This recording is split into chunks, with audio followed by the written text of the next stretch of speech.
Well, you're doing the Yep. the week of Easter. Yes, that's right. For us, and just tell us where are we? So we are currently on Triangle Green, on Triangle Estate in Ipswich, which is the deanery that's covering Holy Week. And yeah, this is one of my favourite places on the estate, other than like down the road on Dickens Road where church is, which is where I do a lot of pastoral work. But this is one of my favourite places to pray.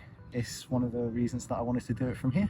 Tell me the sorts of people that live around here. I mean, this is a It is a mix. Yeah, it is a mix. Old social housing. all So sorts. this end of the estate that we're on now was built later.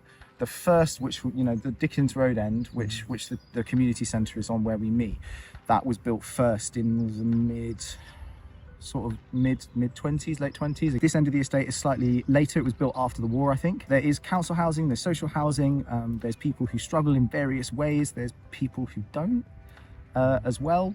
I think there are the kind of things that you get associated with like council housing estates. The housing that was built at the Dickens Road end was built for people who were working in the bacon factory.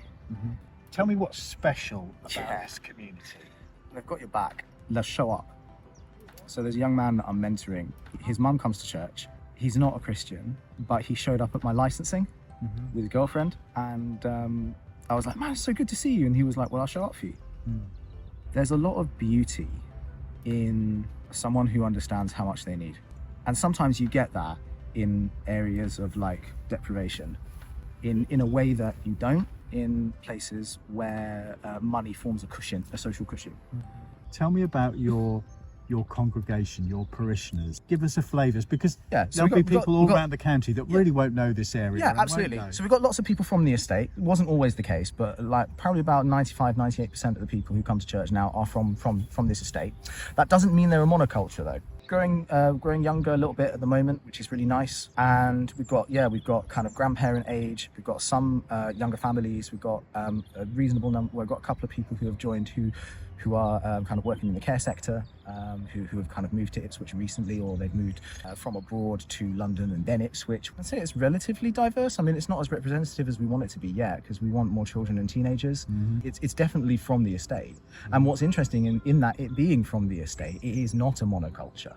It's really, really important, because there are all sorts of people who live here. You know, we're working together, all of us, all the kind of worship centres in the parish, working together to try and build a solid, healthy culture of working together, moving together, praying together, welcoming one another and supporting one another, and trying to move in kingdom directions.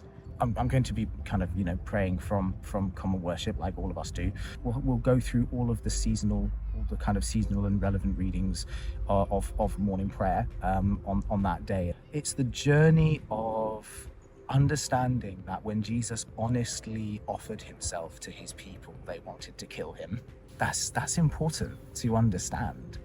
It's important to understand that that's the effect that the gospel has on anyone in this world who is allied with the forces that destroy people's lives.